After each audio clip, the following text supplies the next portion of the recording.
Ako po si Miss Winnie at ito ang ating kwento.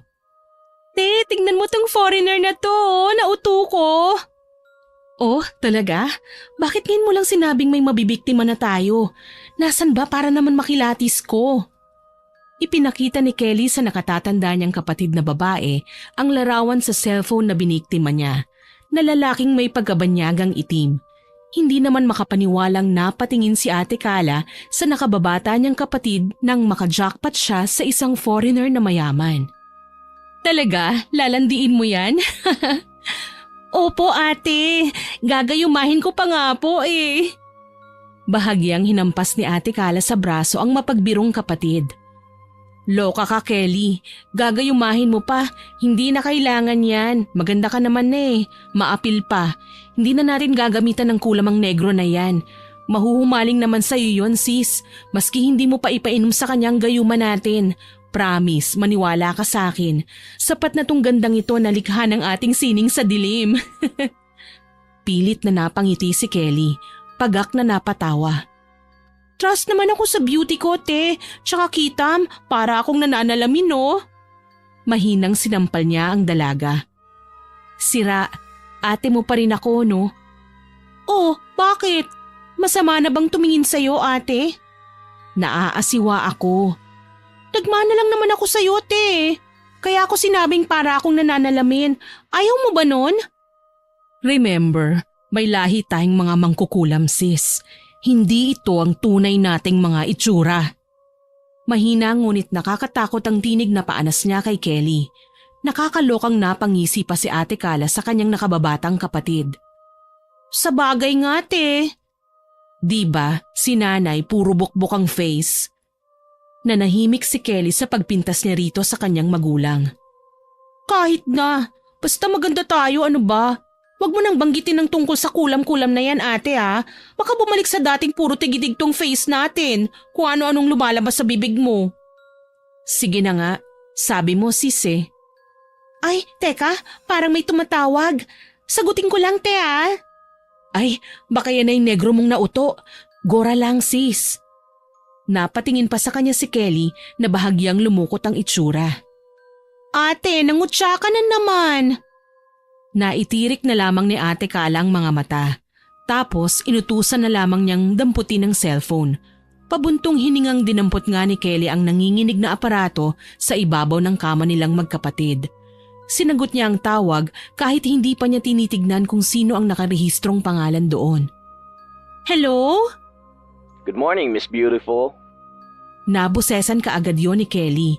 Siya nga yun nakausap niya sa WhatsApp nung nakaraang linggo na binigyan niya ng pansin upang mapalapit ang loob sa kanya. Nabighani kasi agad ang dayuhan sa dalaga sa ibinalandrang larawan sa isang naturang dating app site.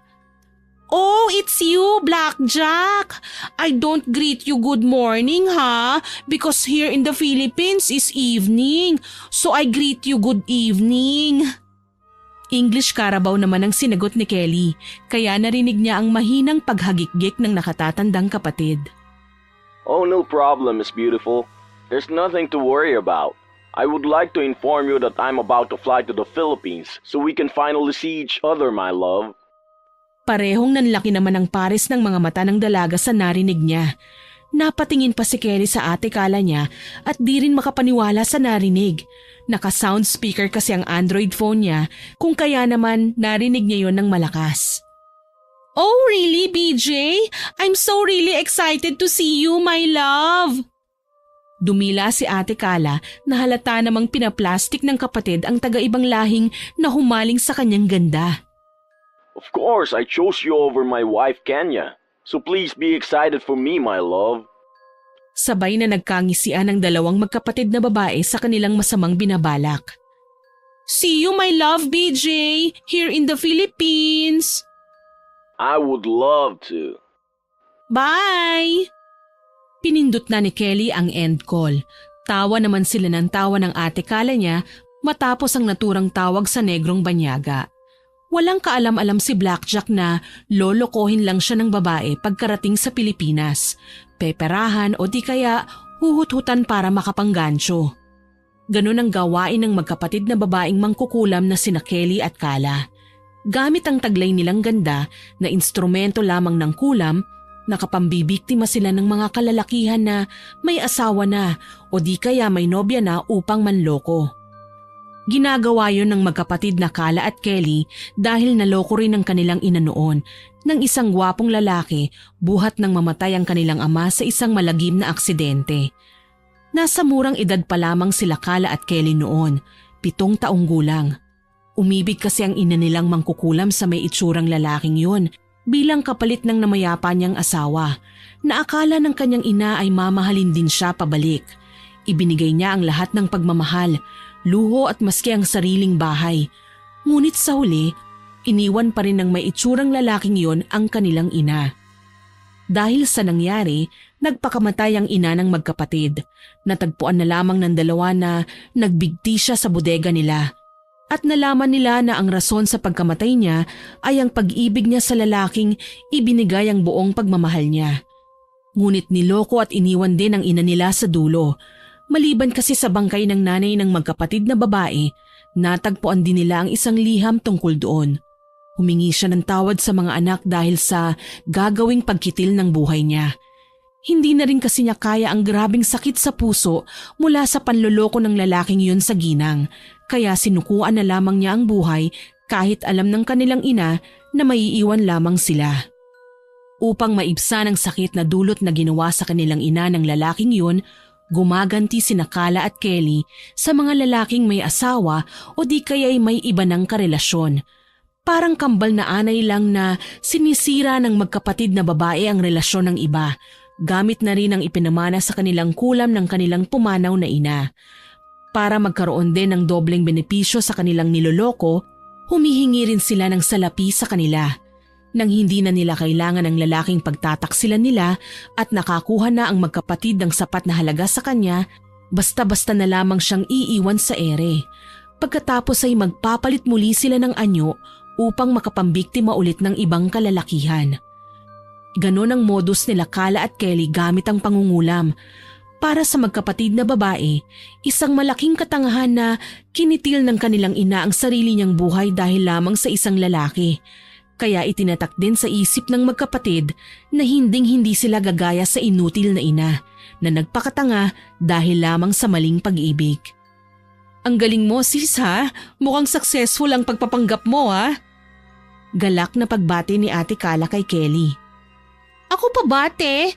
Para sa salapi, kayang-kaya natin silang linlangin. Baka nahuhulog ka na sa negrong yan ha. Sinasabi ko sa'yo Kelly, wag na wag mong tutularan ng ating ina. Paalala na may halong babala pa niya sa nakababatang kapatid. Ha? No way! Ayoko nga sa kanya te. Ayoko nga magkaanak ng itim no. Biglang nagbago ang damdamin ng dalagang mangkukulam.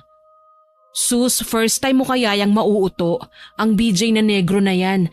Diyan pa lang sa lalaking yan baka pumalpak na ang plano natin kapag nagkataon. Tandaan mo Kelly, kailangan natin ng malaking salapi sa kanya. Tiba-tiba tayo dyan ha, mayaman yung nabingwit mo. Hindi ako ganong babae, te, no? At saka isa pa, hindi ko kailanman kalilimutan ng mga bata pa tayo nung namatay si nanay dahil lang sa isang lalaki. Siguro iniwan siya dahil pangit si nanay o baka dahil isa siyang mangkukulam. Napakasakit sa atin nun, te na mahusgahan bilang isang anak. Naapektuhan din tayo ng sobra kasi sa kanya tayo nang galing. Parang tinusok ng 1,000 karayom ng sabay-sabay ang may hating dibdib ni Kala nang mapansing nangingilid na sa luha ang mga mata ng kapatid. Kaagad niyang sinaway si Kelly sapagkat ayaw niyang nakikita siya ng ganoon. Huwag ka nang magdrama dyan sis, kaya nga ginagawa natin to diba para mabawasan ang sakit na nangyari kay nanay. Napasinghot muna si Kelly ng uhog bago sumagot na panaka-naka pa rin na humihikbi. Pero te, wala namang kasalanan yung taong lolokohin natin Ngayon ka pa ba na konsensya? Ginagawa mo na nga masasanay ka rin. Heto ngang isang to, may asawa, madali ko ring mauuto. Mapapaibig ko rin tong parcel rider na to. Kutob ko, malapit na Bantay sarado lang kasi ang commander niya Napakapakailamera. Baka mapurnada pang magiging plano ko Ipinakita ni Ate Kala kay Kelly ang larawan na nasa gallery niya na papaibigin niya o tangkadin niyang lokohin. Te, may itsura din ha. Parang kahawig ng bida sa probinsyano, tsaka batang Quiapo. Sino ba yun? Naitirik ni Ate Kala ang kanyang mga mata. Si Coco Martin. Hayun, si Cardo Dalisay. Ikaw talaga, sis. Alam mo yung titulo ng teleserye pero hindi mo alam ang pangalan ng bida. Ikaw yata ang nagmana sa nanay natin na may pagkatanga eh. Grabe ka naman, te. Sorry naman, nakalimutan ko lang po talaga. Sus, palusot ka pa. Syunga ka lang talaga. O siya, kumain muna tayo bago tayo mangahas. Sumalubong naman ang magkabilang kilay ni Kelly sa huling sinabi ng ate niya. Mangahas? Oo, magiging ahas. Aahasin naman natin sila, hindi ba? Kasi si BJ may asawa. Yung binibiktima ko din may asawa. Kaya aahasin natin sila. Ngayon naiintindihan ko nate. Para tayong ahas na nililingkis sila at pinupuluputan ng leeg nila para makuha natin ang ating gusto. Kumurba ng nakakaloko ang labi ni Ate Kala. Oo naman. At para makuha din nila ang gusto nila sa atin. Ibang nagagawa nating tukso sa mga kalalakihan. Tutuklawin natin sila na parang ahas, nang sa gayon mabiktima natin sila ng ating mga kamandag. Kahit hindi na sumagot si Kelly, pakiramdam niya na sang-ayon din sa kanya ang nakababatang kapatid. Pareho silang naggantihan ng may ibig na ipakahulugang tingin sa isa't isa. Yun na ang umpisa ng masama nilang binabalak sa mga aahasin nilang asawa at may nobya. Nang sumunod na linggo, nakipag-eyeball nga si Kelly kay Blackjack na nagmula pa sa bansang Amerika. Sa isang kilalang mall sa lungsod ng Pasay, nakipagkita ang dalaga sa nakilala niya online na banyaga. Hindi naman nahirapan si Kelly matagpuan si Blackjack. Pagkakita pa lang sa dalaga ng foreigner, umatake na si Blackjack upang sugurin siya ng halik at yakap. Imbis na sumugod din siya, tinakbuhan niya, dahilan upang magtaka ang dayuhan. Hey, Miss Beautiful, my loving Kelly, it's me, BJ. Hey, why are you running away? Please come back. Nakihalubilo si Kelly sa nagkukumpulang mga tao at doon nagtago ng sa gayon hindi na siya mahanap ni Blackjack. Hey, Kelly, please come back. Wait for me. Napangiwi ang dalaga at nag-usal ng dasal na sana hindi siya mahanap ng foreigner na yon. Biglang nabahagang buntot niya na harapin ang nakausap niya sa isang dating app site. Hindi niya mawari sa sarili kung itutuloy ang balak na makipag-usap sa kanya. Pakiramdam niya ay tila mapang-abuso ang itim na banyaga. Nakahinga ng maluwag si Kelly. Sa wakas ay nakatakas na rin siya kay Blackjack. Uuwi na lang siguro ako. Sasabihin ko kay ate na hindi ko na itutuloy ang pakikipagrelasyon ko kay Blackjack. Hindi ko pala kaya. Lalabas na sana ang dalaga sa malaking mall na yon nang marinig niya ang boses ng kanyang Ate Kala sa puno ng kanyang tenga. Kelly, ituloy mo ang pakikipagrelasyon mo sa negrong yon. Tumingala naman si Kelly at hinanap ang boses. Hanggang sa napagtanto agad ng dalaga na ginagamit pala ng Ate Kala niya ang kapangyarihang itim para makausap siya sa pamamagitan ng isip. Ate, ano to? Pinakialaman mo na naman ang librong itim ni nanay? Di ba sinabi ko naman sa'yo ate, sabay nating gagamitin yan? Gusto ko lang malaman kung anong gagawin mo ngayon. At tama nga ako ng hinala. Hindi ka katulad ko, no? Masyado kang mahina para manloko ng mga lalaki. Nang makalabas na si Kelly sa mall na yun, gumilid muna siya at nagtungo sa matataas na halaman. Tinabla na siya ng hiya dahil pinagtitinginan na siya ng mga taong laman ng mall dahil kusang bumubukas ang kanyang bibig na wala namang kinakausap. Pinagkamalan pa siyang may sira sa ulo. Ate, napatunayan ko nang magkaiba nga tayo. Ngayong nararanasan ko na ang ginagawa mo sa ating kapwa, uurong na ako sa ating plano. Hindi pwede, Kelly. Hindi ako makakapayag. Ako ang ate mo, ang nakatatanda mong kapatid. Sa ayaw man o sa gusto mo, susunod ka sa akin. Maliwanag? Napakagat sa pang-ibabang labi si Kelly, dulot sa inis sa kanyang nakatatandang kapatid. Sasagot na sana siya nang marinig ang pamilyar na boses ng negrong taga-ibang bansa. Oh, you're here, my loving Kelly. Napabaligwas ng lingon ng dalaga na halatang gulat ang itsura sa biglaang pagsulpot ng tinatakasan niyang banyaga.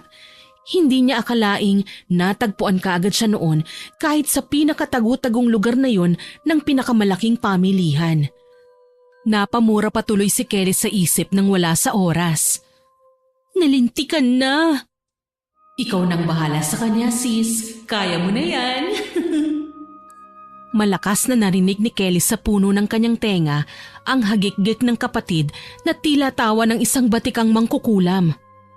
Ikaw ang may kagagawa nito, ano ate? Kaya ako nahanap ng foreigner na to eh. Ginamit mo ang kapangyarihan ng librong itim para matagpuan ako, no? May galit sa tono ng boses ng dalaga. Oh, nagbibintang ka agad eh. Pinakamamahal kong kapatid. Masama yan. Di ba nga mabuti kang tao? Masama ang magbintang nang wala namang ebidensya. Hindi na kailangan ng katibayan, ate. Dahil kitang-kita ko sa mga mata ni BJ ang patunay na kontrolado mo siya. Tinitigan ni Kelly ang mga mata ng itim na banyaga. Kitang-kita niya na sinakop ng dilim ang pares ng mga mata ni Blackjack. Itim na itim yun, habang nakakalokong nakangiti na mas lalong nagpatindig sa kanyang mga balahibo sa buo niyang katawan. Pawiin mo nang malakas na kulam na pagkontrol mo sa katawan ni BJ, ate. Ako nang bahala sa kanya. Paano ako makakasigurong lalandiin mo siya, Aber? Basta ate, ako nang bahala. Maawa ka sa kanya. Maawa ka rin sa sarili mo, te. Baka manumbalik ka sa dati mong itsura kapag ipinagpatuloy mong gamitin yung mataas na uri ng engkantasyon mo sa kanya. Giit ni Kelly sa kanyang nakatatandang kapatid. Sumunod ka na lang sa akin. Landiin mo ang negrong yan kung ayaw mo kong mapahamak. Napalitan naman ang pag-aalala sa boses ng dalaga. Ate naman, wag naman sanang gawin mo na lang. Sinapo niya ang dibdib matapos ang pag-uusap nilang magkapatid sa isip. Dumako ang paningin niya sa mga mata ng foreigner na si Blackjack. Dahan-dahan ay nabubura na yung dilim nito sa pares ng mga mata. Hanggang sa nanumbalik na siya sa katinuan na tinanggal na ng kanyang ate ang pagkontrol sa kanya. Oh, my beautiful lady, you're here. So, how I came up here? What happened? Pinaskil naman ni Kelly ang isang matamis na ngiti sa lalaking una niyang katagpo. Never mind of that, BJ. The important thing is I'm here now. I'm with you. We'll be together from now on. I'm the happiest man alive in this world because I met you, Kelly, my love. Tangkang hahalik na sana si Blackjack kay Kelly nang agad siyang umiwas sa kanya. Bahagyang napangiwi ang dalaga at masuka-suka sa pagnguso sa kanya ng dayuhang nakarelasyon lamang niya sa isang dating online site. Not now, BJ. Huh? But why, Kelly? I'm your boyfriend now. I divorced my spouse because I chose you. But why won't you let me kiss you? Napatigil si Kelly bago niya sinagot ang banyagang itim. I'm not ready yet, BJ. What? Bumakas ang gulat at galit sa itsura ng negro. Naramdaman naman yun ni Kelly kaya binawi niya ang sagot kay Blackjack. Oh, I'm sorry, BJ. Not that what I mean. I'm a virgin. Agad na napalitan ang reaksyon niya sa kanyang sinagot. So, you haven't experienced the... Yes! Pinutol niya ang susunod na sasabihin niya. Can you teach me in a bed? Malawak na napangiti si Blackjack. Of course! I'll go with you, but where? I know a nearby and well-known motel here. I will teach you how to play, Kelly, my love. Play our pure and passionate love. Wala nang nagawa si Kelly kundi sumama sa dayuhang itim na yon. Kinakabahan man pero kailangan niyang gawin yon upang hindi niya mabigo ang nakatatandang kapatid. Pagkarating sa motel, nag-arkila na ang dalawa ng kwarto. Sagot lahat ni Blackjack ang mga gastusin. Basta para sa foreigner na yon, matuloy lamang ang pinakaaasam nilang pagniniig na dalawa. Ikinandado na ni Blackjack ang kwartong yun, kung saan sila lamang dalawa ng dalaga. Napalunok ng laway si Kelly nang mag-alis ng saplot ang naturang banyaga. Kitang-kita ng dalawang mata niya ang pangangatawan niyang may mga buhok sa dibdib hanggang tiyan. Mabalbo ng dayuhan, kaya mas lalo lang siyang nailang sa lalaki. Sabik na sabik pa ang negrong ilabas ang batuta niya, ngunit pinigilan niya kaagad yun. Wait! Hindi na naibaba ni Blackjack ang zipper niya sa pantalon. Huh? But Kelly, we already have discussed this. I know, but… But what? Isang mapusok at mapagkunwaring ngiti ang pinakita niya kay BJ. I will do that for you. Can I? Tuwang-tuwang napatango ang mahalay na negrong dayuhan. Yes, please, baby. Lumapit si Kelly kay Blackjack. Ipinaubaya naman ng banyaga sa kanya ang pagbaba ng zipper niya. Nang tuluyan na niyang ibinaba ang zipper, kasabay ng pagbaba ng pantalon ng naka-eyeball na dayuhan, ang pagdaklot din niya sa ari ng marahas na paraan. Dahil sa gulat ni Blackjack, napahiyaw ito ng sobrang lakas. Ouch, Kelly, no! Please, let go of my… Ah! Napahalakhak ang dalaga ngunit hindi pa rin ito binibitawan ng manoy ni Blackjack. Ganito ang mangyayari sa inyong hindi makontento. Mas mariin na pinigapan ni Kelly ang ari ng negro. Manghiyak-ngiyak na si Blackjack na nagpapalaho sa sobrang sakit. Soundproof naman yung silid na ni-reserve nilang dalawa dahil isa yung pampribadong motel. Kung kaya sinadyang hindi maririnig ang sinumang naghahoneymoon na mag-asawa o magkasintahang uungol o hihiyaw habang nagniniig. My balls! Oh, please, Kelly, let go of me! Ah! Never! Kayong mga lalaking hindi naging tapat sa inyong mga asawa, nababagay lang sa inyo ito, no? Nagsumigaw si Blackjack. Halos matanggal na ang ngalangala ng negro sa sobrang sakit ng pagkakapiga ni Kelly sa bataan niya. I'm sorry, Kelly. I'll never do it again. Please, I'm begging you, let go of me. I'm going back to my wife, Kenya. I'm going back to America. Please, please. Oh, no. Pagaw na tumawang dalaga bago marahas na binitawan ng manoy ng naturang banyaga. Hinang-hina at nanlalambot naman na napahiga si Blackjack at sinapo ang nasaktang ari. Hingal na hingal siyang dumaloy ang luha sa mga mata. You fooled me! I hate you! Punong-puno ng disgusto ang mga mata niya pagkasambit sa kanya. Ha? You hate? So I hate you too, you horny! Isang malakas na sampal ang pinadapo ni Kelly sa mukha ni Blackjack. Sinabunutan pa niya yun at saka pinatitigan niya mata sa mata. Bumuka ang bibig ni Kelly. Inuumpisahan na niya ang engkantasyon upang kontrolin ang pag-iisip niya. Mula sa lumalabas sa bibig ng dalaga sa Latin niyang salita, parang sumirko ang paningin ni Blackjack. Di kalaunan, bigla siyang nawalan ng ulirat. Umalis si Kelly sa pagkakadagan sa hubad na itim na dayuhan, tsaka niya dinuraan sa muka. Hindi mo na maaalala ang nangyaring ito pagkagising mo. Hindi mo na rin maaalala kung sino ako. Ang tanging maaalala mo lamang ay yung pinakamamahal na asawang niloko mo. Iniwan mo nang dahil lang sa akin.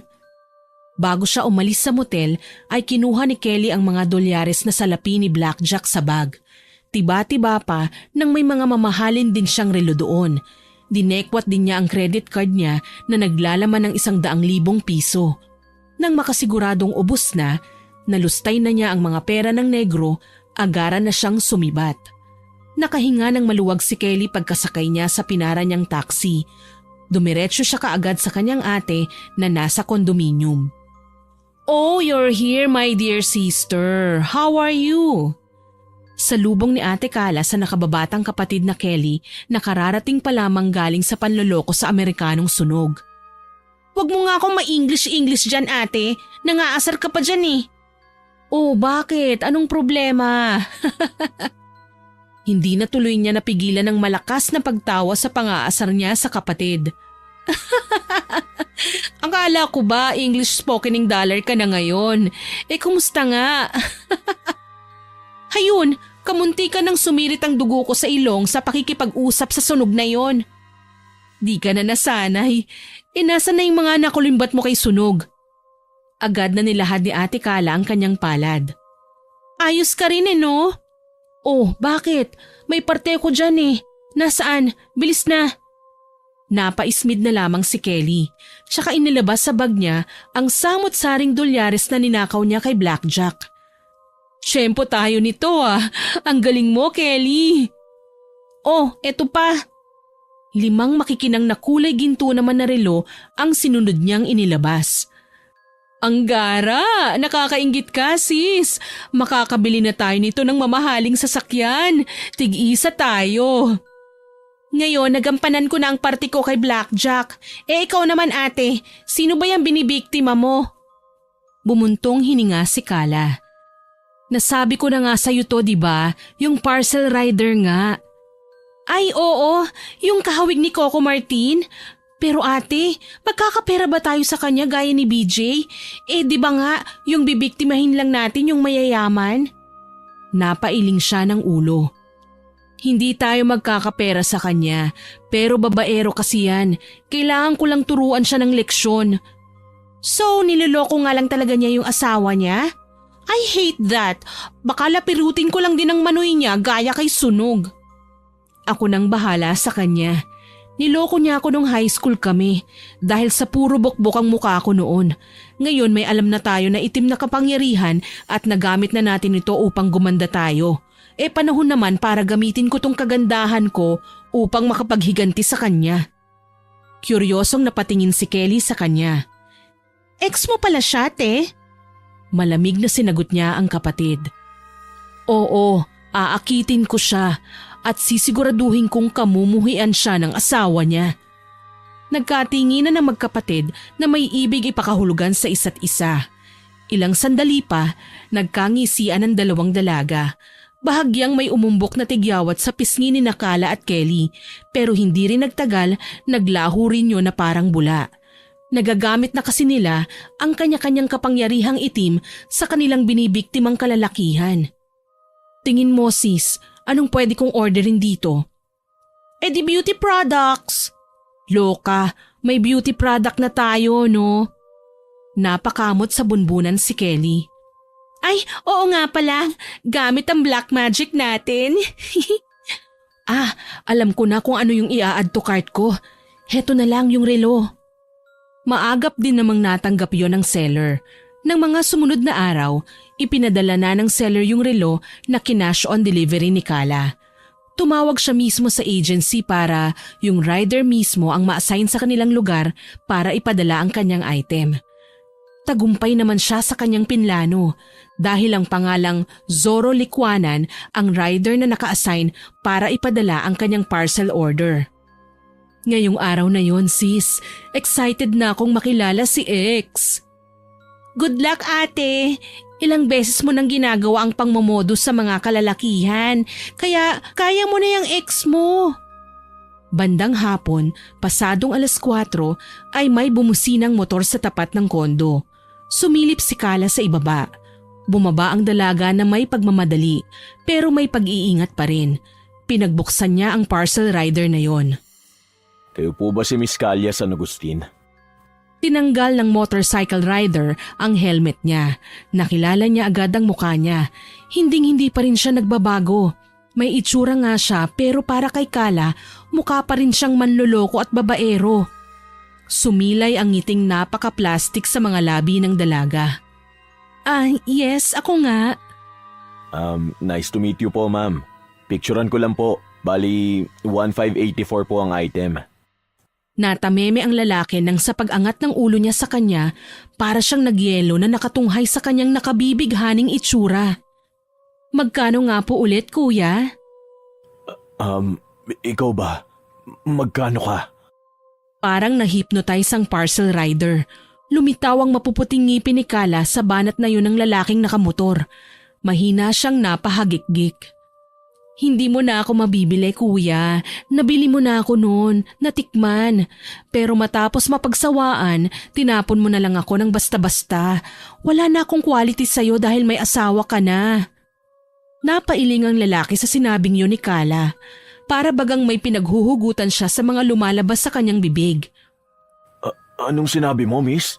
Kilala mo ba ako? Hindi. Sabi ko kuya, babayaran ko na ang item. Magkano nga ulit? 1,584 pesos ba? Napakamot sa ulo ang rider. Tumingin ulit siya sa Android phone at chinek ang amount ng item na pinagdideliveran niya. Yes po, ma'am. Sige, sandali lang ha. Pumasok siya saglit sa may kondo. Kinuha niya ang kanyang wallet.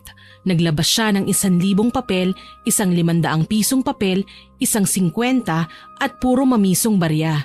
Inabot niya yon sa kuyang rider na ex niya. Mabibilang mo na ba yan, kuya? Pasensya na kung puro mamiso ha.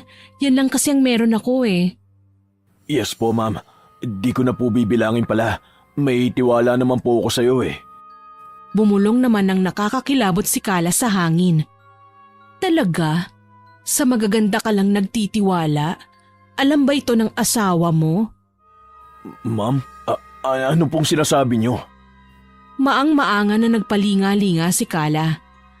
Ano? May sinasabi ba ako? Napapilig ulit ng ulo ang lalaki. Wala nga siguro ako narinig. Baka sa pagod ko lang ito. Gusto mo magpahinga ka muna sa loob? Hindi po pwede, ma'am. Marami pa akong kailangan pag-delivera ng mga item eh. Kailangan ko po talaga magmadali. Tanggi ng motoristang rider. Huwag mo nang alalahanin yon. Ako nang bahala sa'yo. Dodoblihin ko ang kita mo dyan. Kung gusto mo, triplihin ko pa eh. Basta ang importante, makapagpahinga ka muna. Tara na.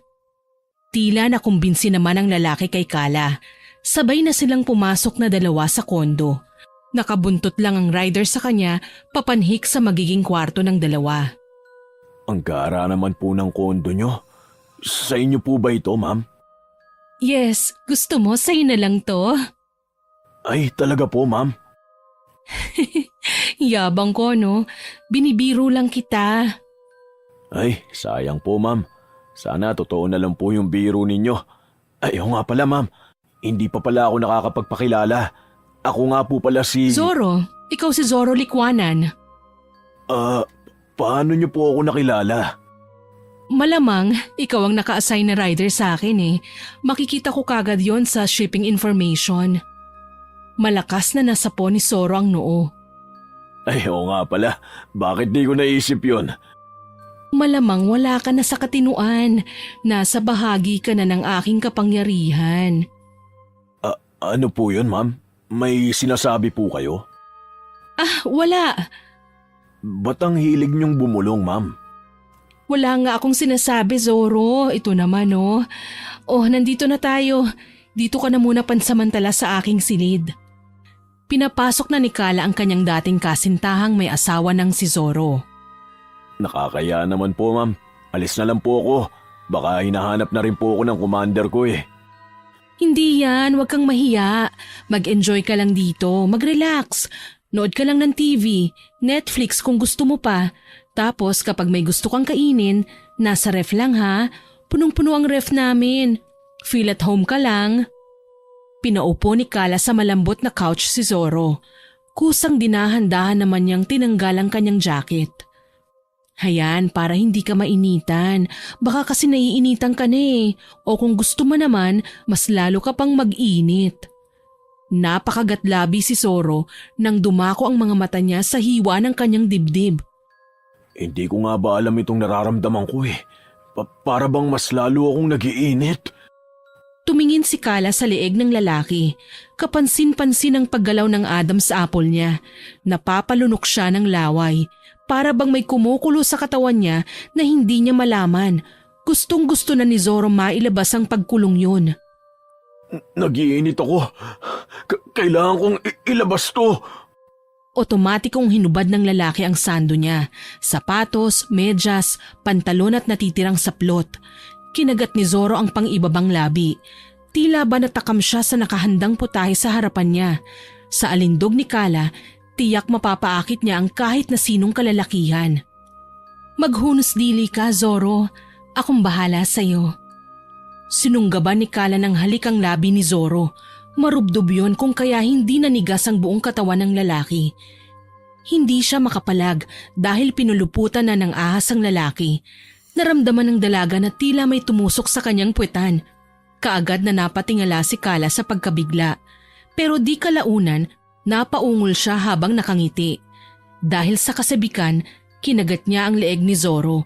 Naghumiyaw sa sakit ang lalaki pero hindi yun nakahadlang upang ipagpatuloy ang kanilang pagniniik. Habang nakasalang ang dalawa sa mainit nilang sagupaan, may isang tao palang panayang kuha ng litrato sa dalawa. Ayan, tama yan ate. Nice shot! Matapos ang kalahating oras ng pagniniig ni Nakala at Zoro, hingal na napaupo ang dalawa. Tinanong pa niya ang lalaki kung nag-enjoy siya. Sumagot naman siya ng pahiyaw. Di naman kalaunan, nakatulog si Zoro. Doon naman nakakuha ng pagkakataon ng dalaga na bulungan ng lalaki. Ginamitan niya ng engkantasyon upang makalimutan ang nangyari sa pagitan nilang dalawa. Nagawa mo ba yung pinapagawa ko sa'yo, sis? Tanong ni Kala kay Kelly habang sinusuot ang kanyang hinubad na spaghetti dress. Oo naman po ate, ang dami kong nakuhang litrato Ang ganda pa ng shot nyo dyan Yan ang ipadadala natin sa misis niya para magkasira ang dalawang mag-asawa. Ganun ba ate? Tumango-tango si Ate Kala. Oo, gusto kong makapaghiganti sa lalaking yan. Pero ate, anong gagawin natin sa kanya? Ang himbing-himbing ng tulog Hahayaan ba natin siya na ganyan? Nahubot-hubad? Tinapunan niya ng masamang tingin si Zoro. Tulungan mo ko, dadalhin natin siya sa Tagong Eskinita. Ha? Ano ate? Dadalhin natin siya doon? Pababayaan natin? Oo. Pero ate, parang sumusobra na yata tayo. Bakit? Nakukonsensya ka na ba, Kelly? Matalim na tinignan niya sa mga mata si Kelly. Napayuko naman ang dalaga. Hindi niya kayang makipagsukatan ng tingin sa nakatatandang kapatid. Hindi naman po sa ganun, te. Sorry. Tulungan mo na lang ako. Walang imik na binuhat ng dalawa ang hubot-hubad na katawan ni Zoro. Mainam naman na madaling araw na yon kaya walang nakakapansin sa paglagay nila sa natutulog na katawan ng lalaki sa Tagong Eskinita. Matapos nun, bumalik na ulit sila sa kondominium na magkapatid upang maisakatuparan ang sunod nilang plano na pagpapadala ng malalaswang larawan sa asawa ni Zoro. Para namang hindi nagugustuhan ni Kelly ang ginagawa nilang mag-ate. Ate, sigurado naman pagkatapos nito titigil na tayo sa panloloko ng mga lalaki. Sabi ko na nga ba nakukonsensya ka na Tigilan na po natin to, te. Kelly, ginagawa natin ito para kay nanay. Pero sapat na po siguro yun para gumanti. Napakarami na po tayo ng... Malakas na hinampas ni Kala ang ibabaw ng lamesa. Nagsilaglaga ng mga boteng naglalaman ng iba't ibang kulay na likido na ginagamit nila sa panggagayuma at pangungulam. Napuno ang buong bahay na yon ng mga nabasag na bote. Napaawang ng bibig si Kelly. Kung ayaw mo, ako na lang mag-isa. Teka ate, kung titigil tayo, parang walang saysay ang kamatayan ni nanay. Kailangan magbayad ng mga lalaking yan na babaero, mga manloloko at hindi makontento. Parang punyal na tumama sa dibdib ni Kelly ang mga mata ng dalaga sa kanya. Napakasama ng tingin niya sa nakababatang kapatid. Tila ba kumukontra na siya sa kanya bilang ate. Ang ibig ko lang pong sabihin ate, sana naman po matapos na to. Hindi ko alam kung hanggang kailan pa ito Habang buhay na lang ba tayong maghihiganti sa mga kalalakihan? Hanggat may mga lalaking hindi nakukontento, kailanman hinding-hindi tayo titigil.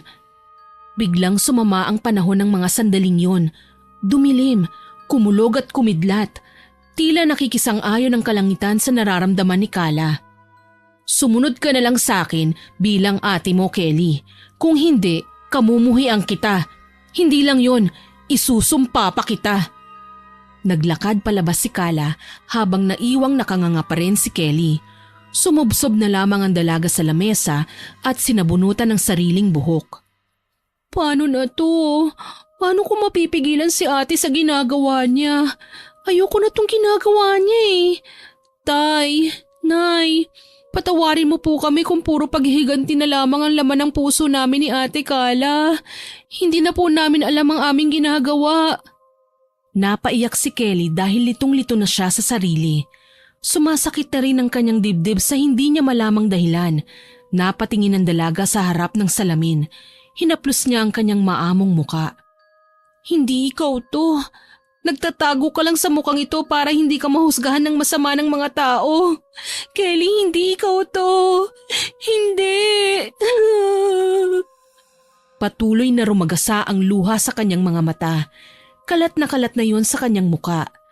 Ilang saglit pa, nabura ang kagandahan sa mga luha ni Kelly at napalitan yon sa dati niyang kaanyuan na puro tigyawat. Tinubuan yon ng sandamakmak na maliliit na pigsa na hindi kandalaga sa sarili. Lumayo siya sa salamin at nahintakutan. Hindi! Ayoko! Huwag mong ibalik sa dati ang mukha ko! Huwag! Nanlaki ang mga mata niya nang pakatitigan ng salamin at mapalitan ang bukbok niyang muka sa isang pamilyar na muka ng kaniyang Ate Carla.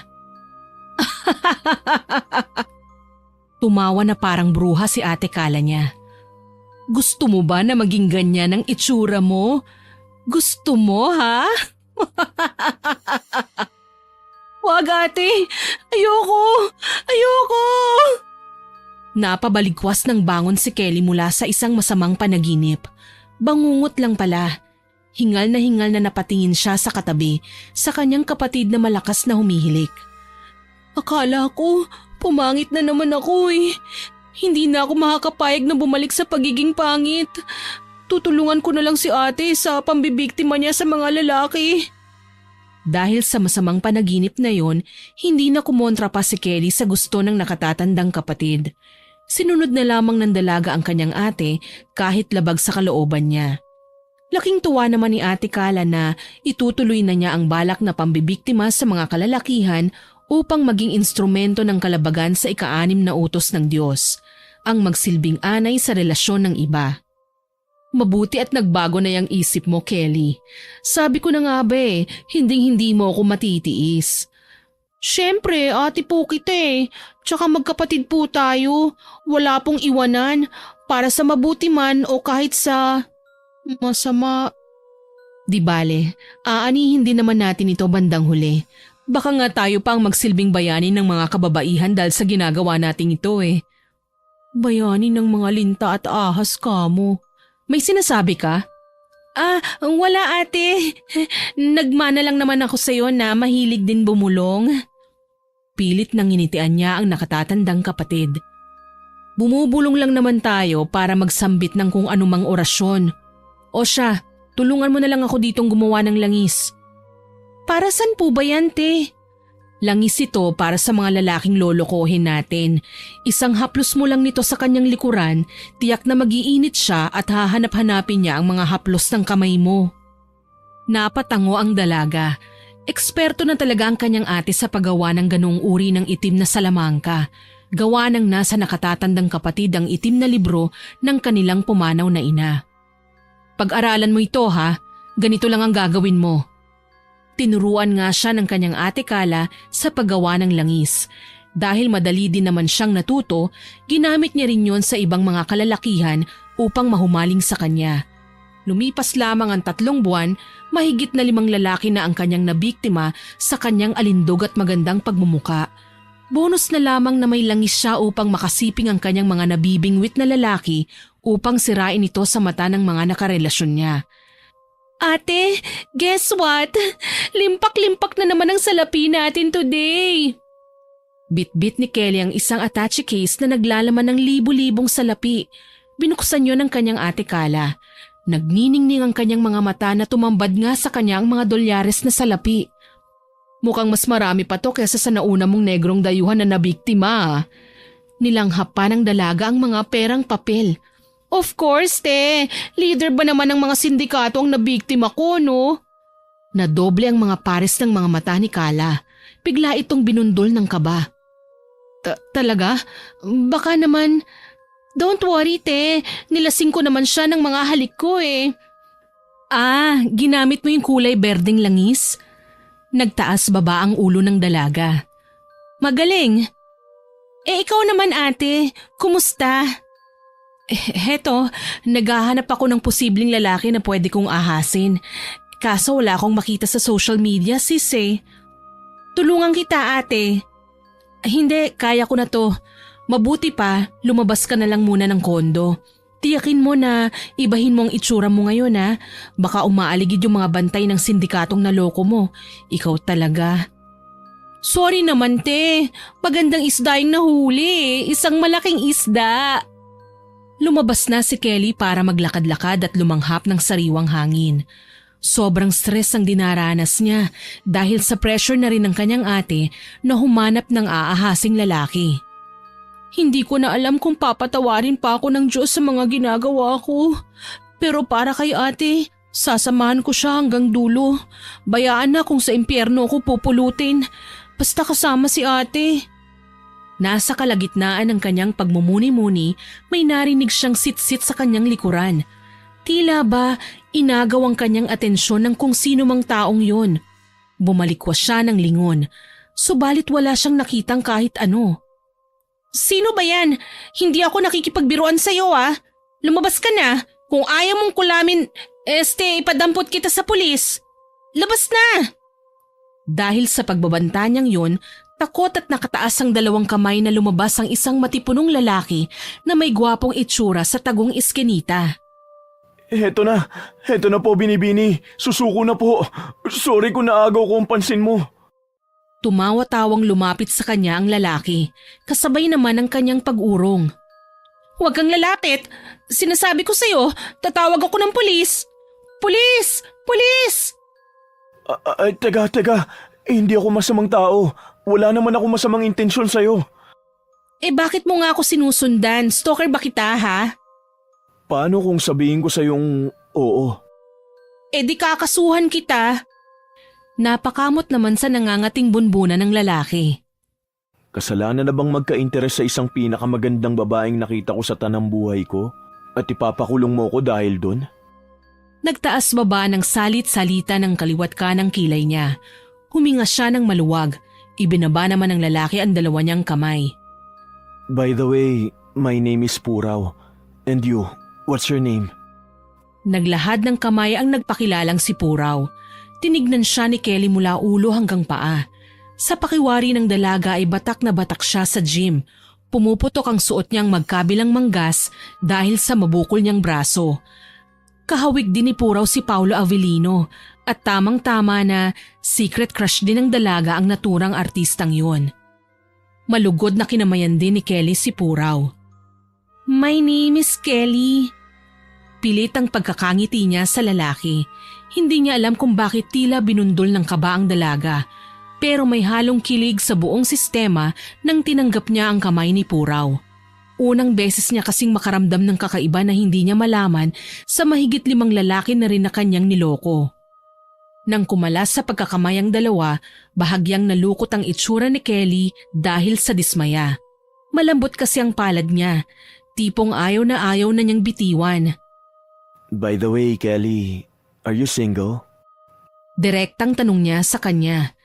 Hindi naman makapaniwala si Kelly sa biglaang pagtatanong ng bago pa lang niyang kakilalang lalaki.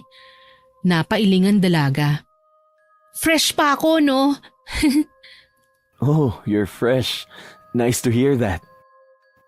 How about you? You're fresh. Are you single? Mabilis na napapilig ng ulo ang binata. Oh, you're taken? No, I'm single. But why you're shaking head? You fool? No, Kelly. Kasi naman, English tayo ng English eh. Nano-nosebleed na ako. Tumawa ng malakas si Kelly. Hindi yun pilit. Natural yun. Hindi niya alam kung bakit. Pero sa tuwing tumatawa siya, nahahawa siya sa pagtawang yun. Hindi niya tuloy matukoy kung nagsasabi siya ng totoo na wala pa siyang jowa o asawa. Baka naman nagsisinungaling lang para makapambabae na gaya niya. Kinakabahan tuloy siya sa puntong yun. Just kidding. Pero saan ka ba nakatira ngayon? Saka magagabi na, bakit nandito ka pa rin sa labas? Napakadelikado. Napakaraming masasamang loob na naglipa na dito. Ayos lang naman ako, Puraw. Huwag mo akong alalahanin. Nagpapahangin lang ako. Gusto ko lang magpatanggal ng stress. Alam mo na. Bakit? Ano bang problema mo ngayon? Pwede mo namang i-share sa akin eh. Mapagkakatiwalaan ba kita? Ngayon pa nga lang tayo nagkakilala. Sa mukha kong ito na may pagka-artistahin, hindi ka naniniwala? Sumalubong ang kilay ni Kelly na binalingan niya si Puraw. Mapanukso ang pagkakangiti niya kaya agad na natanggal ang lukot niya sa muka. Bumuntong hininga ang dalaga bago niya ikinuwento ang lahat. Nais niya rin kasing mailabas ang nasa dibdib niya nang sa gayon mabawasan kahit papaano ang dinadala niya sa mangkukulam na kapatid. Sige, ganito. Ipinahayag ni Kelly ang lahat tungkol sa kanya at sa kanyang ate, maski sa kanyang ina at ama na lahi sila ng mangkukulam. Wala na siya sa sarili kahit mabuko siya dahil gusto lamang niyang makapag-open up nang sa gayon gumaan ang kanyang pakiramdam. Hindi niya alam kung anong meron kay Puraw na kakikilala pa lang niya.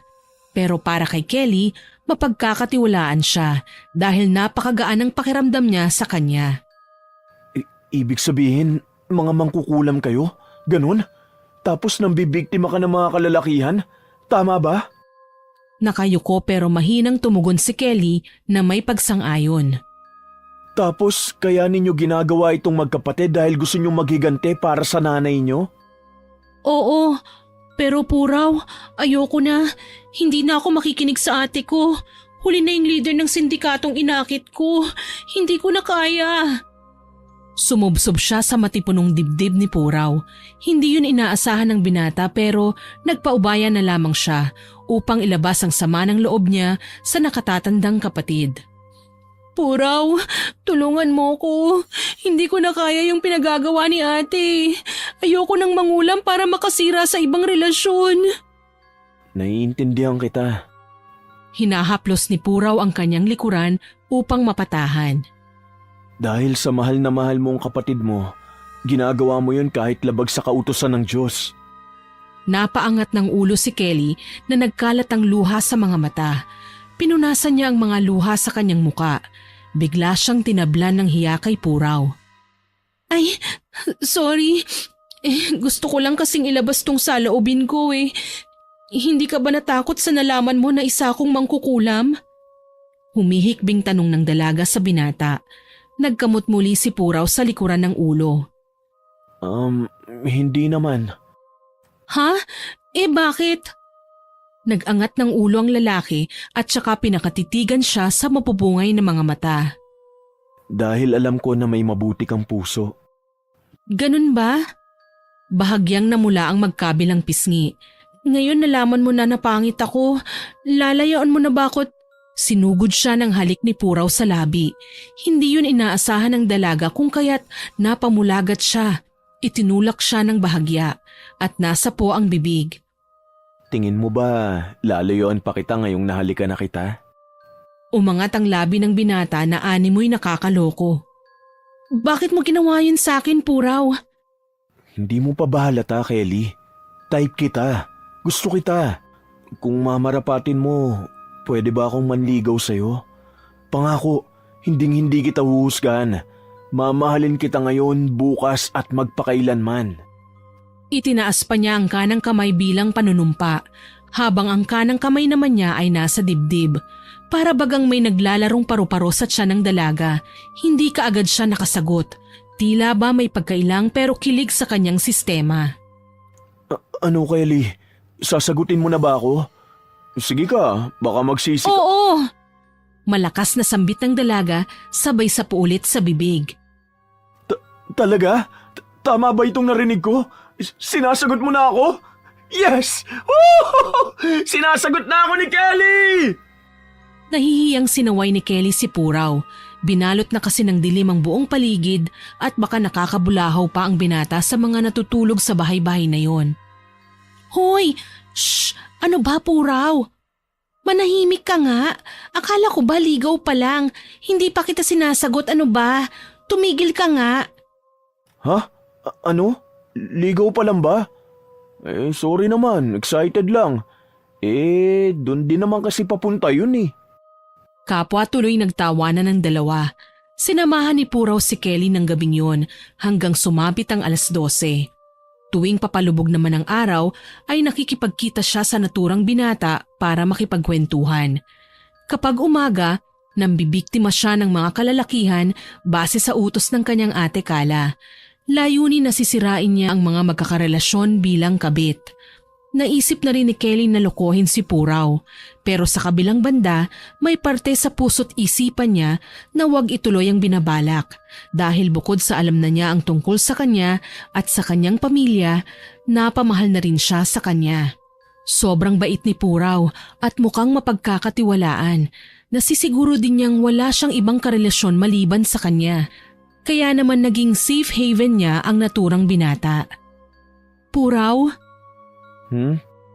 Kasalukuyan nilang tinatanaw ang papalubog na sikat ng araw. Magka-holding hands pa silang dalawa. Napatingin naman si Puraw sa kanya ng maladkit nang tinawag niya. Bakit ganyan ka makatingin? O bakit?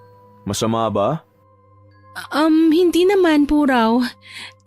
Gusto ko nga na ganyan mo ko tignan eh. Jesus, ang sabihin mo, gusto mo lang talaga ako. Ikaw nga dyan ang unang nagtapat eh. O sige na, mahal. Ikaw na panalo. Bakit nga pala? Nag-umpisang mamula ang magkabilang pisngi ni Kelly bago niya sabihin ang nilalaman ng kanyang damdamin sa lalaking pinakamamahal.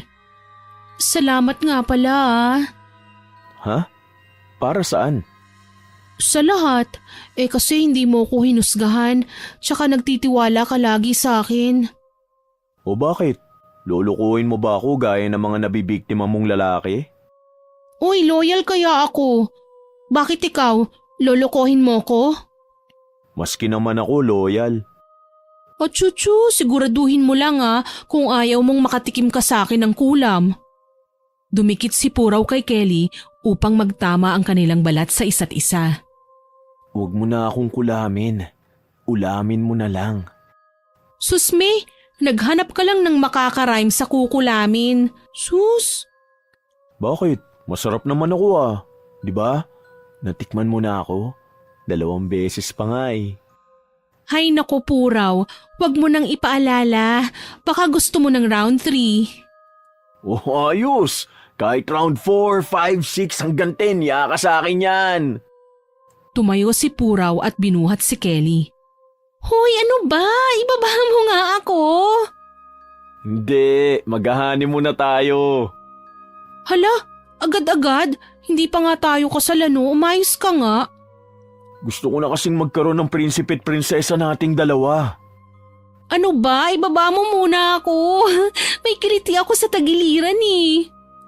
Sinunod naman ni Puraw ang dalaga. Pinagpag niya ang puwetan niya na may mga nalagas na damo dito at saka hinarap ang nobyo. Kailan mo ba ako mabibigyan ng prinsipe at prinsesa? Nasasabik na talaga ako, love eh. Tsaka na, ipapakilala muna kita kay ate bago mangyari yan. Ha? Bakit mo pa ako ipapakilala? Di ba bawal kang magkanobyo na gaya ko? Hindi pwede yun. Magagalit lang sa akin ang ate mo. Kinamumuhian nga niyang tulad kong lalaki. Kasi di ba yung nangyari sa nanay niyo? Napatigil si Kelly. Hindi ka naman manloloko, di ba? Tsaka mahal mo din ako, kaya wag ka nang matakot dyan. Gusto ko rin kasing makilala mo ang natitira ko na lang pamilya sa buhay. Pwede ba? Malalim na napaisip naman ang binata. Di kalaunan, napatango siya. Sige, payag na ako. Bukas na bukas din, ipapakilala kita kay Ate Kala. Mahigpit na niyakap niya ang karelasyon. Gumanti rin ang pagkakayakap si Puraw, ngunit may pag-aalangan. Umuwing napakasaya tuloy noon ni Kelly sa kondominium nilang mag-ate. Kakausapin niya rin sana ang nakatatandang kapatid tungkol sa kanyang naging karelasyon, subalit maagang natulog ang kanyang Ate Kala. Simula nang maging nobyo ni Kelly si Puraw, hindi pa alam ng Ate Kala niya ang tungkol sa kanilang dalawa. Wala kasi siyang tsansa na maikwento itong lihim na pag-iibigan ng binata dahil naging abala din ng dalaga sa pagbibilang ng mga salapi. Dagdag pa sa pangamba niya na baka kapag umamin siya tungkol sa kanilang dalawa ni Puraw, Igigiit ng ate Kala niya na lokohin ng binata. Bagay na ayaw niyang gawin sa kanya dahil nahulog at napamahal na rin siya kay Puraw. Sa huli, nagdesisyon na lang tuloy si Kelly na matulog. Hayaan mo ate, bukas po, susurpresahin na lang kita na ipakilala ko sa iyo si Puraw, ang lalaking hindi ako hinusgahan at minahal ako ng totoo, sa kabila ng mangkukulam tayo. Di bale te, iba siya sa mga lalaking nakilala ko na sa huli niloko ko.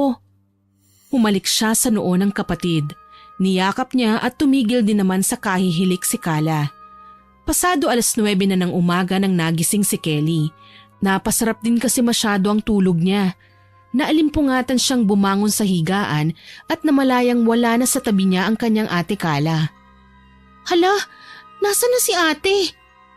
Kinusot-kusot pa niya ang mga mata niya. Tumingin siya sa bintana. Sobrang liwanag na pala ng mga sandaling yun. Sambako lang kanyang pagmumuka kung kaya inayos niya munang sarili bago nagpa siyang lumabas sa kondo. Hindi niya kasi mahanap sa loob nun ng kanyang ate Kala. Nakakapagtaka, lagi naman tuwing magigising ako, madadatnan ko na lang siyang gumagawa ng langis sa silid niya. Bakit bigla na lang siyang wala ngayon? Sinubukan niya pang kontakin ng dalaga, subalit out of coverage area ang cellphone niya. Nasaan na kaya si ate? Pinag-aalala mo ko Hanggang sa may pumitik na ideya sa kanya. Alam ko na! Ginamit niya ang location tag o parang GPS kung saan matatagpuan ang Android phone ng kanyang nakatatandang kapatid na kanyang bitbit.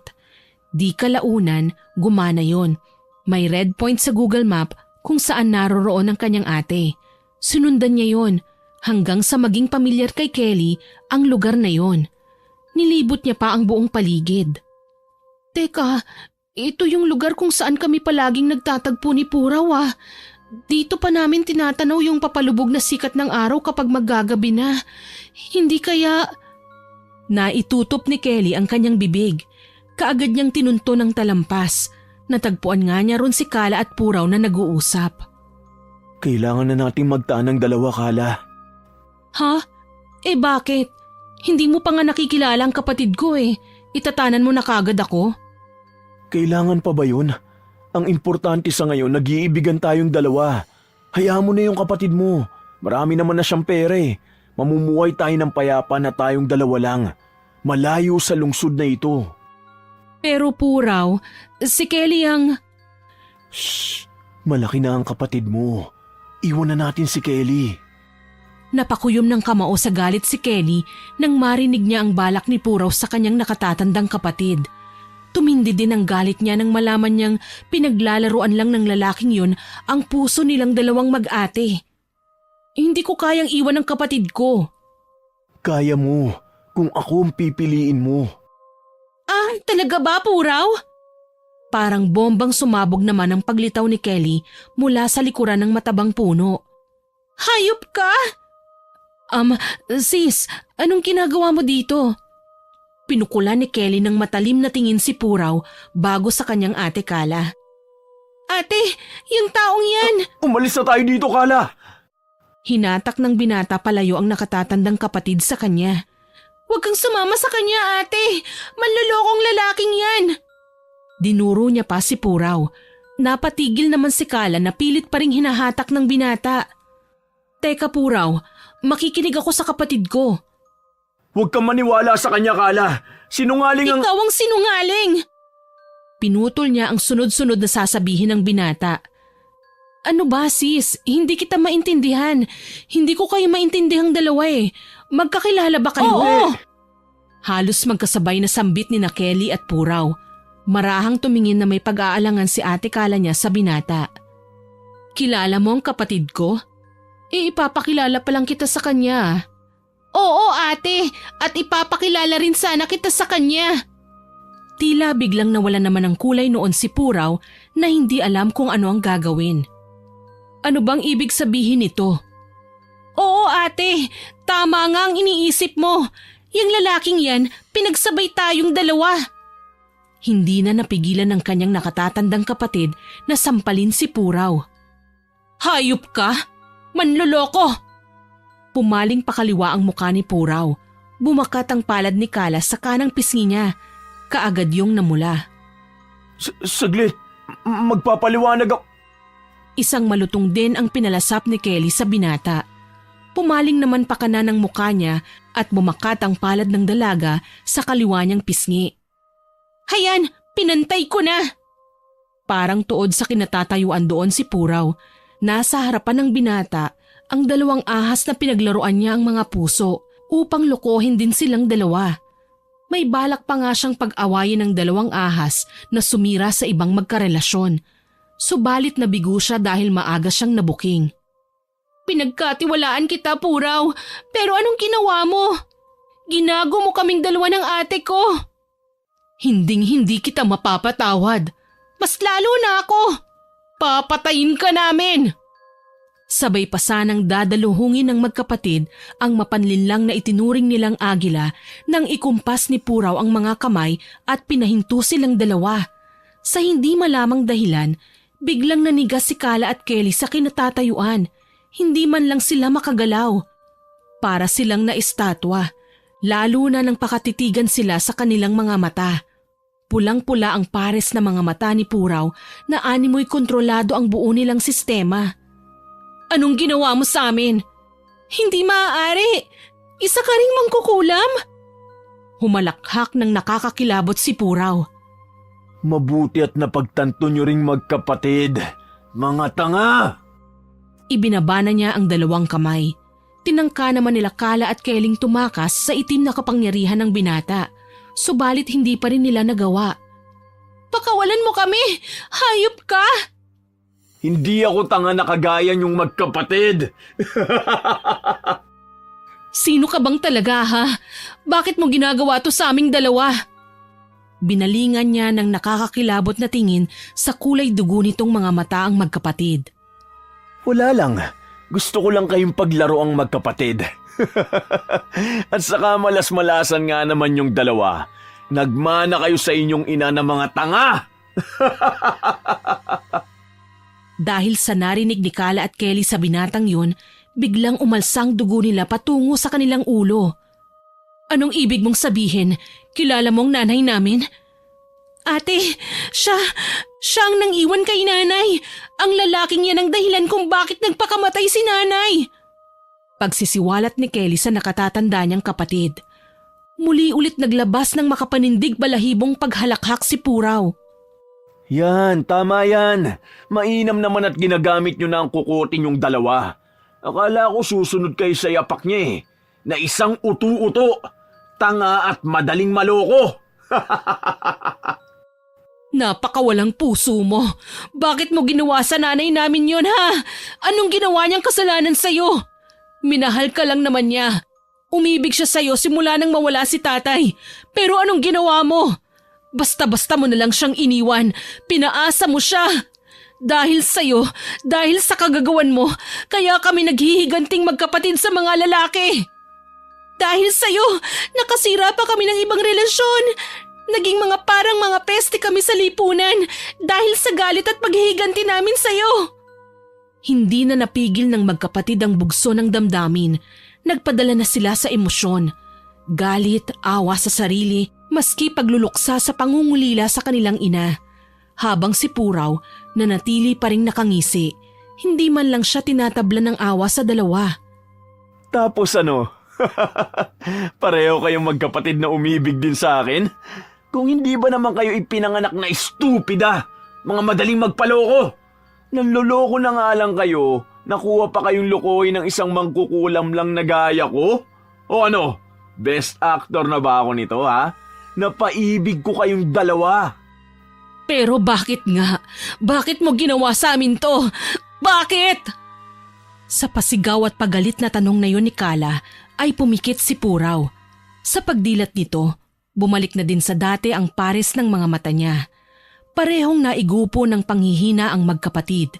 Sumalampak silang dalawa sa damuhan na halos sumubsob na ang mukha nila sa lupa. Ikukwento ko sa inyong lahat kung bakit ko niloko ang nanay nyo. Kahit nangihina ang magkapatid, seryoso nilang pinakinggan ang panig ni Puraw. Tatapatin ko na kayong magkapatid. unang-una sa lahat, hindi ko ito tunay na anyo. Nagkatinginan sina Kala at Kelly sa isiniwalat ng binata. Sabay na napatanungan dalawa sa isa't isa at sabay ding bumaling kay Puraw, ang lalaking manloloko ng taon. Oo, hindi ito ang tunay kong anyo. Gaya nyo, nagkukubli din ako sa totoo kong pagmumukha. Hinawakan ni Puraw ng buo ang itsura niya. Napaangat ang ulo ng magkapatid na dalaga. Gulat na gulat sila nang masilayan ng tunay na kaanyuan ng lalaking iisa nilang inibig. Animoy napinsala ang itsura ni Puraw. Baluktot kasi ang pagmumukha niya. Deform o sadyang lukot. Bako-bako din ang mga sirang ngipin. Halos lumuwa din ang dalawang mata niya sa di nila malamang dahilan. Bukod pa doon, nakadapa din ang ilong niya na hindi magugustuhan ng ibang mga kababaihan. Halos napangiwi ang magkapatid na dalaga sa totoong itsura ni Puraw.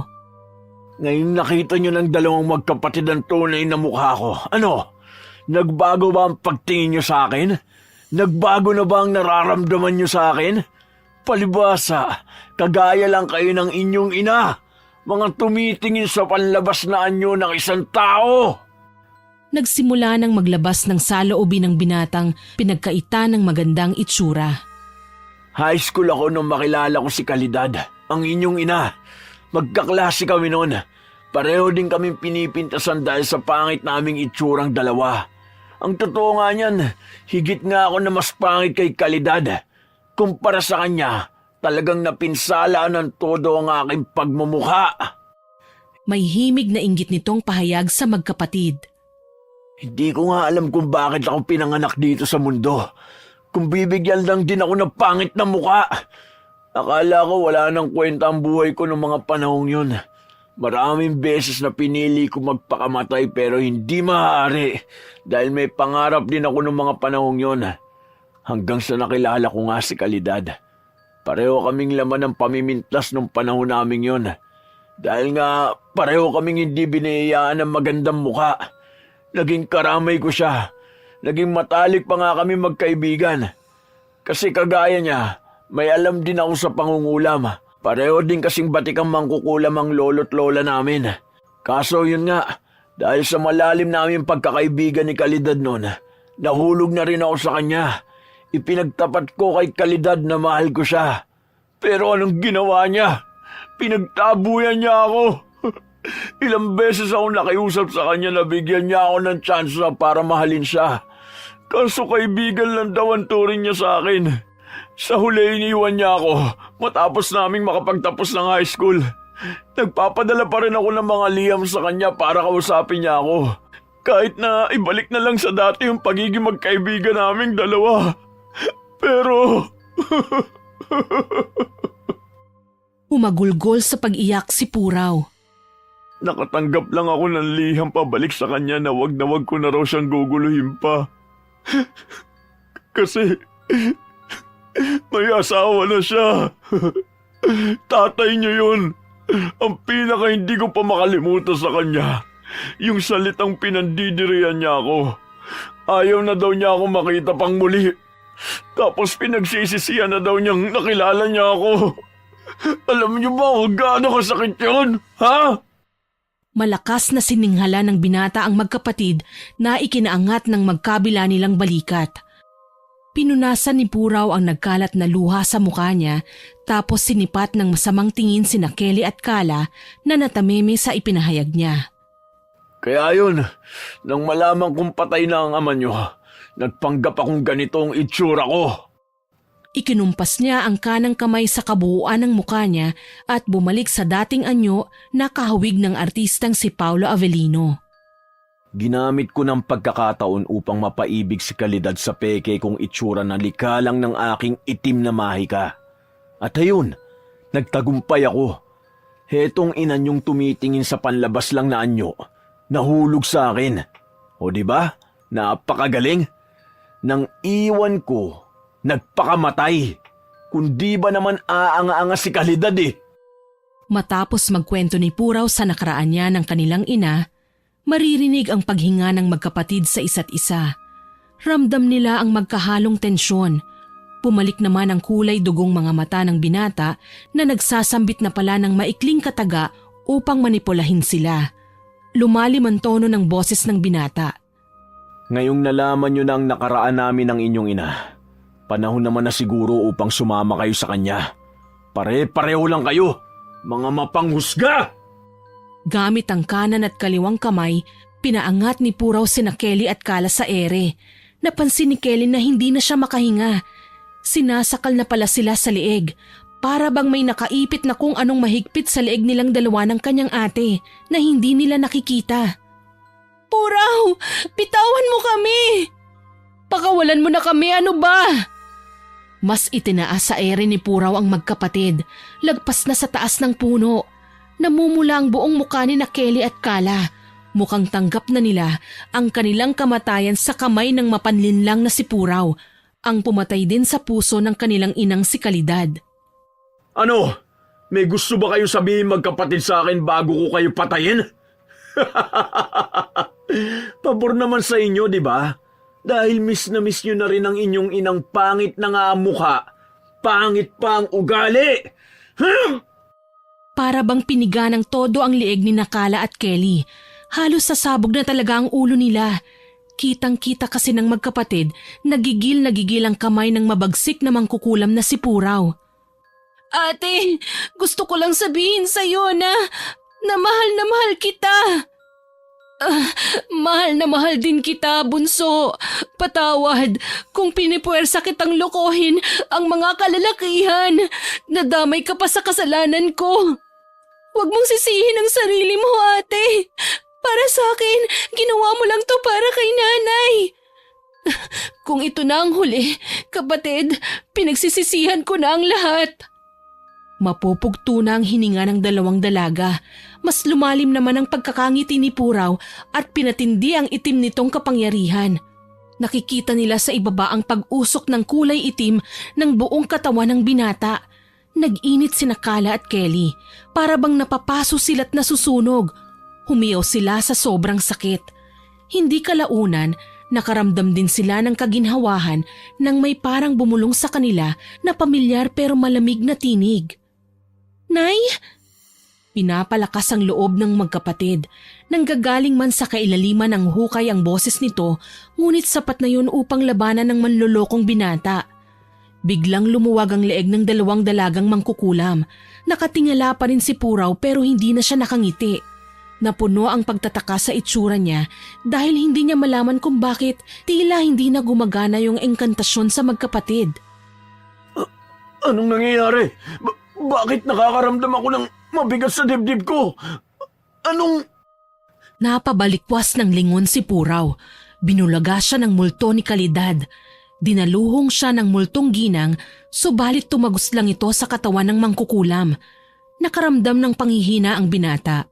Hindi naman naglaon, napalingon siya ng may kung anong enerhiya na patungo dito. Nagsasambit na pala ng makapangyarihang Latin si Nakala at Kelly. May nabubuong puting liwanag sa kamay ng dalawang dalaga.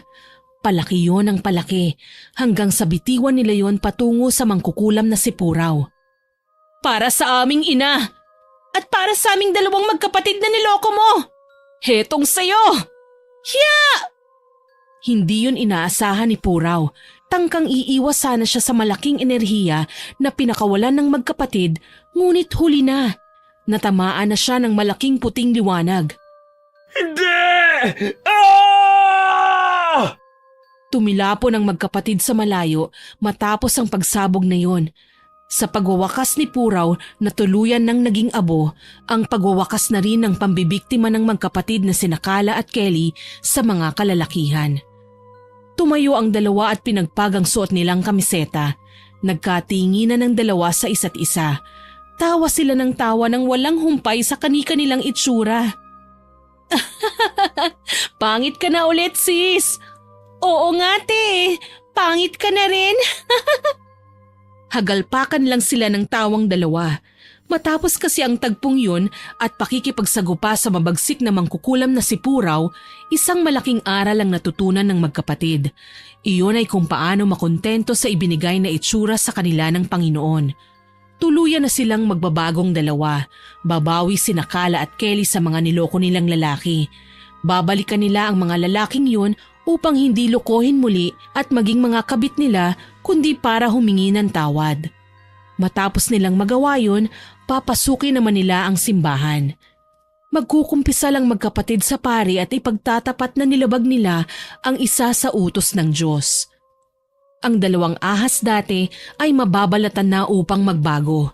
Hindi upang maging ahas ulit, kundi mga kalapati na handang magbahagi ng kapayapaan sa lahat. 2 taon na ang nakalilipas, ang magkapatid na sina Kala at Kelly ay tuluyan nang naging madre. Naway nagustuhan nyo at kinapulutan ng aral ang aking ibinahaging kwento. Hanggang sa muli, ako po si Miss Winnie na nagpapasalamat sa inyong pakikinig.